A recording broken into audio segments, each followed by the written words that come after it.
தெய்வம் இல்லாமல் நம்ம எந்த ஒரு காரியங்களையும் செய்ய முடியாது. தெய்வ சக்தி அப்படின்னு ஒன்று நமக்கு இருந்தால் மட்டும்தான் எல்லா காரியங்களிலும் வெற்றி பெற முடியும். நம்ம ஒரு தனி மனுஷனாக ஜெயிக்கணும் அப்படின்னா முதல்ல நம்ம குடும்பத்தோட சப்போர்ட் நமக்கு வேண்டும். இன்றைக்கி நிறைய பேரோட வாழ்க்கையில் குடும்ப சப்போர்ட்டே கிடையாது. குடும்பம் சப்போர்ட் பண்ணாததுனால தான் இன்னமும் நம்ம நிறைய பேர் வாழ்க்கையில் விருத்திக்கு வரவே மாட்டேங்கிறோம். நம்ம ஆசைகள்லாம் நிறைவேறாமல் நிராயுதபாணியாக நிற்கிறோம். ஏன் இந்த குடும்பத்தில் உள்ளவங்களுக்கு நமக்கு என்ன பிரச்சனை? நம்ம முன்னேறினா அவனுக்கு பிடிக்க மாட்டேங்குது. இதில் பங்காளி அண்ணன் தம்பியில் அடுத்தது குடும்ப உறுப்பினர்கள் வீட்டுக்குள்ளே இருப்போம். பொண்டாட்டி புருஷன் புள்ள இதுங்களே நமக்கு சப்போர்ட் பண்ணாது. எப்போ நம்ம வெற்றி பெறுவோமோ அப்போ தான் நம்மளை வெற்றி பெற்றுட்ட போல இருக்கு அப்படின்னு வாங்கல தவிர நீ இதுக்கு செய், நான் உனக்கு பின்னாடி வரேன் அப்படின்னு சொல்ல மாட்டாங்க. அப்படி சப்போஸ் வரேன்னு சொல்லிட்டாங்கன்னா 1008 நிபந்தனைகள் போடுவாங்க.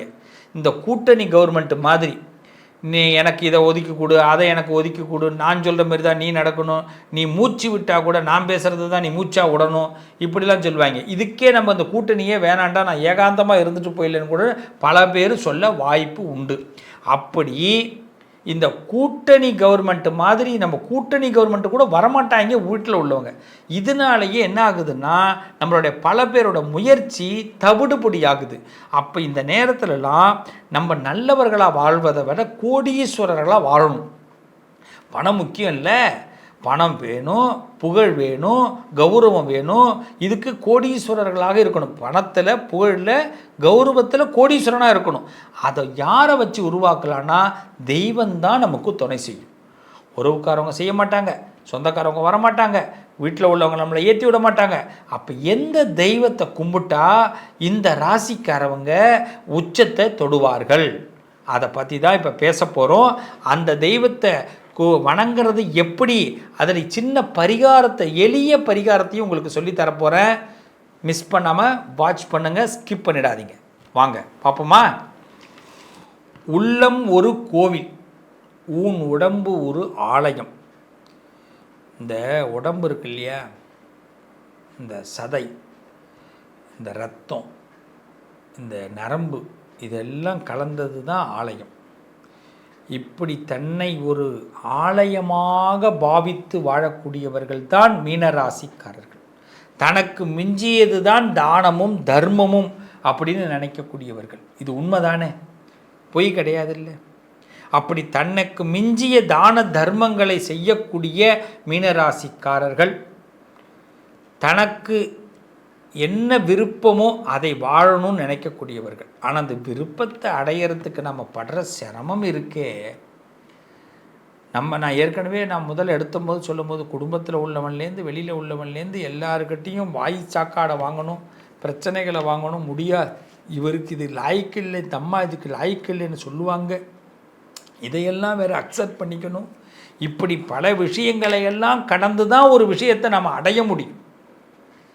அவ்வளோ சீக்கிரமாக ஒரு விஷயம் நமக்கு கிடைக்காது. அப்படி ஒரு படிப்படியாக முன்னேறி அந்த படியை தக்க வச்சுக்கிறதுக்கு இருக்குது பாருங்கள், அது இன்னும் பெரிய கதை. இந்த தக்க வச்சுக்கிறதுக்காக சில முயற்சிகளை எடுக்கணும். இதுக்கெல்லாம் கடவுள் சப்போர்ட் இல்லாமல் என்னங்க பண்ணுறது? ஒரு காவல் தெய்வம் வேணாமா? இல்லைன்னா நம்மளை வித்துட்டு போயிடுவாங்க.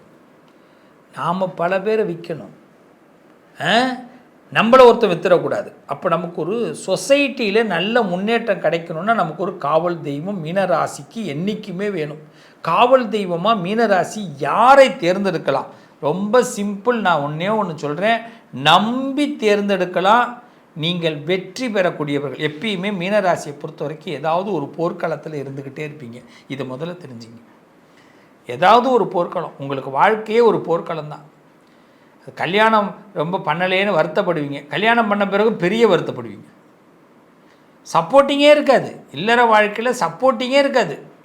ஆணாக இருக்கட்டும் பெண்ணாக இருக்கட்டும், புருஷனுக்கு பொண்டாட்டி சப்போர்ட் இருக்காது, பொண்டாட்டிக்கு புருஷன் சப்போர்ட் இருக்காது, சப்போர்ட்டிங்கே இருக்காது. சரி, பெத்த பிள்ளைங்க அதுங்களுக்கு சப்போர்ட் பண்ணுவோம், அதுங்க நமக்கு சப்போர்ட் பண்ணாது. எப்போ நம்மளை ஏமாத்தலான்னு அது பார்த்துட்டு இருக்கோம். சரி, நம்ம ஏதாவது பெற்றவங்களுக்கு நம்ம செய்வோமேனு எல்லாம் பண்ணிக்கிட்டே இருப்போம், அவங்க திருப்தியே அடைய மாட்டாங்க. இப்போ மீனராசிக்காரவங்களுக்கு பார்த்தீங்கன்னா சொந்தக்காரவன், பங்காளி, கட்டினவன், கட்டிக்கிட்டவங்க இவங்களுக்கே கொடுத்து கொடுத்து தன்னுடைய ஆசைகள் என்னன்னே தெரியாமல், இன்னும் சொல்லப்போனால் வெளியில் உள்ளுக்குள்ள சக்கரவர்த்தி அப்படி ஒரு பாட்டு இருக்கும், உண்மையில் மெழுகுவத்தி. அது மாதிரி உள்ளுக்குள்ள சக்கரவர்த்தி, உண்மையில் ஆனால் மெழுகுவத்தி. அவங்க சக்கரவர்த்தியாக இருந்து மெழுகாக உருகிக்கிட்டு இருப்பாங்க மற்ற எல்லாருக்கும். அவங்க என்னங்க நான் சொல்கிறது கரெக்டு தானே? இதான மீனராசி. அப்படிப்பட்ட மீனராசியை காவல் தெய்வம் இல்லாமல் ஒன்றுமே பண்ண முடியாது. அப்போ எந்த தெய்வத்தை காவல் தெய்வமாக எடுத்துக்கலாம்? எஸ், 2 தெய்வம் காவல் தெய்வம். ஒரு தெய்வம் உங்களுக்கு காவல் தெய்வமாக முருகபெருமானை எடுத்துக்க, முருகன் உங்களுக்கு காவலாக இருப்பார். இன்னொன்று நரசிம்மர். நரசிம்மரை பிடிச்சிங்க. நரசிம்மர் எப்போ நீங்கள் நினைக்க ஆரம்பிக்கிறீங்களோ அதுக்கு பிறகு எதிரிகள் கொட்டம் ஒடுங்கிடும். முருகனை வச்சு முருகபெருமான மனசார சஷ்டி, கந்த சஷ்டி கவசம் படிக்காத நாள் இருக்கக்கூடாது. முருகப்பெருமான உங்கள் வீட்டில் நீங்கள் உங்களால் படிக்க முடியல, ஒரு கார் எடுக்கிறேன், அந்த கார் வண்டி எடுக்கும் போது முதல்ல கந்த சஷ்டி கவசத்தை படிச்சுட்டு நீங்கள் அதுக்கு பிறகு நீங்கள் உள்ளே போனீங்கன்னா நல்லது. கந்த சஷ்டி கவசம்ங்கிறது முதல்ல நீங்கள் படிங்க. படித்து முடிச்சுட்டு அதற்கு பிறகு நீங்கள் அந்த கார் எடுக்கிறதா இருக்கட்டும், வெளியில் போகிறதா இருக்கட்டும், இதை நீங்கள் பண்ணிங்கன்னா சிறப்பு. வீட்டில் இருக்கும் போது சரி, கந்த சஷ்டி கவசம் முதல்ல பாராயணம். அடுத்தது நரசிம்ம. வியாழக்கிழமை பக்கத்தில் இருக்கிற நரசிம்மர் கோயிலுக்கு போங்க. இல்லைன்னா நரசிம்மரை பிரார்த்தனை பண்ணிக்கும். நரசிம்மரை மட்டும், நரசிம்ம மந்திரம் உக்ரம் வீரம் நரசிம்மம், இந்த மந்திரத்தை எடுத்துங்க. அந்த மந்திரத்தை கூகுளில் சர்ச் பண்ணுங்க, வரும். நரசிம்மரை பிரார்த்தனை பண்ண பண்ண பண்ண பண்ண உங்களுக்குள்ள பவர் ஏறும். நீங்கள் நினச்ச விஷயத்தை அடைய முடியும். உங்களை குற்றவாளியாக ஆக்கணும்னு நினைக்கிறவங்கெல்லாம் அவர்கள் ஒதுங்கி போவார்கள். நீங்கள் நிரபராதின்னு எல்லாருக்கும் முன்னாடி நீங்கள் உங்களை போற்றி புகழ்வாங்க. நரசிம்மரை வியாழக்கிழமையில் எளிய பரிகாரம், கந்த சஷ்டி கவசம் டெய்லி பாராயணும். அவ்வளவுதான், நீங்கள் கோடீஸ்வரராக ஆக முடியும். உறவுகள் தராததை, உள்ளங்கள் தராததை இந்த உறவாகவும் உள்ளமாகவும் இந்த காவல் தெய்வம் உங்களுக்கு தரும். ஆக மீனராசிக்காரர்கள் இதை மட்டும் ஃபாலோ பண்ணுங்க. மீனராசிக்காரர்கள் நிச்சயமாக கலக்க போறீங்க. எப்படி கலக்குவீங்க? வாழ்த்துக்கள், நல்லது நடக்கும். என்னங்க, நான் சொன்ன தெய்வத்தை வழிபாடு பண்ணுறீங்களா? நான் சொன்ன தெய்வத்தை மட்டும் காவல் தெய்வமாக எடுத்துக்கிட்டு இந்த ராசிக்காரவங்க வழிபாடு பண்ணுங்க. நான் சொன்ன இந்த எளிய பரிகாரத்தை மட்டும் செஞ்சுட்டு வாங்க. உங்கள் வாழ்க்கையில் ஒரு புது சக்தி கண்டிப்பாக கிடைக்கும். புது சக்தி இருந்தால் போதும், சகலமும் நமக்கு உண்டுங்க. நீங்கள் என்ன ஆசைப்படுறீங்க? பதவிக்கு வரணும்னு ஆசைப்படுறீங்களா? பணம் வேணும்னு ஆசைப்படுறீங்களா? ஆசைப்பட்ட பொருள் கிடைக்கணும்னு நினைக்கிறீங்களா? ஆசைப்பட்டவர்கள் நமக்கு அமையணும்னு நினைக்கிறீங்களா? ஆசைப்பட்ட விஷயங்கள் எல்லாம் அமையணும்னு நினைக்கிறீங்களா? வீடு கட்டணுமா, கல்யாணம் பண்ணணுமா, குழந்தை பெற்றுக்கணுமா, நிம்மதியாக இருக்கணுமா? கரெக்டு தானே? இது எல்லாம் நடக்க சிம்பிளாக சொல்லி கொடுத்துருக்குறேன். இந்த சுவாமியை வழிபாடு பண்ணுங்க. அதே மாதிரி அந்த சுவாமிக்கு ஏற்ற மாதிரி எளிய பரிகாரத்தை பண்ணுங்க. நிச்சயமாக ஒவ்வொருத்தவங்களும் இதில் என்ன தெரியுமா ஒரு பெரிய ஸ்பெஷல், உங்களால் உங்கள் குடும்பத்தில் உள்ளவங்களும் நிம்மதியாகுவாங்க. உங்கள் குடும்பத்தில் உள்ளவங்க தான், நம்ம குடும்பத்தில் உள்ளவங்க நமக்கு நிம்மதியை கொடுக்கல, நம்மளை ஏற்றி விடலை. ஆனால் பாருங்கள், நம்ம எவ்வளோ நல்லவங்க பாருங்கள்.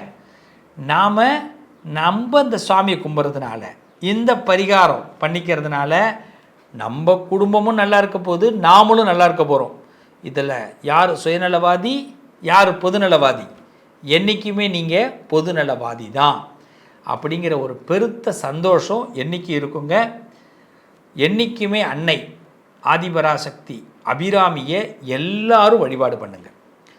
உங்கள் வாழ்க்கையில் என்றைக்காவது, ஏன்னா இது எல்லாருக்கும் உள்ள ஒரு மந்திரம், என்றைக்கு உங்கள் வாழ்க்கையில் மனசில் அதிருப்தி ஏற்படுகிறதோ, மன கஷ்டம் ஏற்படுகிறதோ, வருத்தம் ஏற்படுகிறதோ, எனக்கு இந்த இடத்துக்கு வழியே கிடைக்கலப்பா அப்படின்னு சொல்ல உங்களுக்கு மனசு என்றைக்கு வருதோ, அம்பாளுடைய பாதத்தை போய் பிடிங்க. அபிராமியை போய் பாருங்கள்.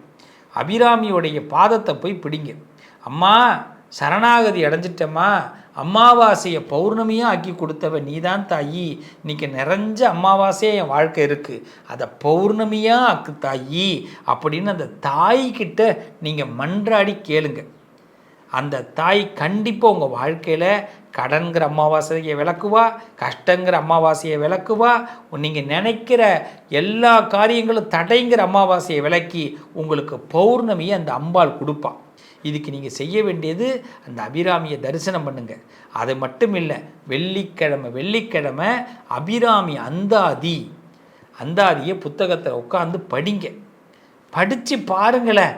ஒரு 10 வாரம் நீங்கள் தொடர்ந்து படிச்சிட்டிங்கன்னா அடுத்தடுத்த மாற்றங்களை அப்படியே மெய் சிலுக்கிற அளவுக்கு கொடுப்பாங்க.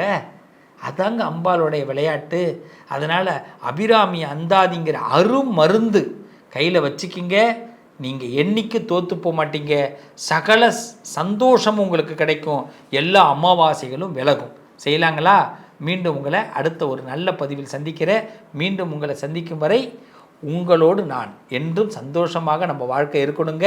அபிராமியை போற்றுவோம், அபிராமி அந்தாதியை படிப்போம், வாழ்க்கையில் இஷ்ட தெய்வத்தை வழிபாடு பண்ணுவோம், சொன்ன பரிகாரங்களை செய்யுங்க. நல்லா இருப்பீங்க, நல்லது நடக்கும். உங்கள் அதிர்ஷ்டத்திற்கான தீர்வு: கல்வி, பதவி, யோகம், தொழில் வளர்ச்சி பெருக. ஜாதகம், வாஸ்து, திருமண பொருத்தம் பார்க்கவும், பிரசன்னம் கேட்கவும். Positive lion doctor Sivasri Manikanda சிவம்.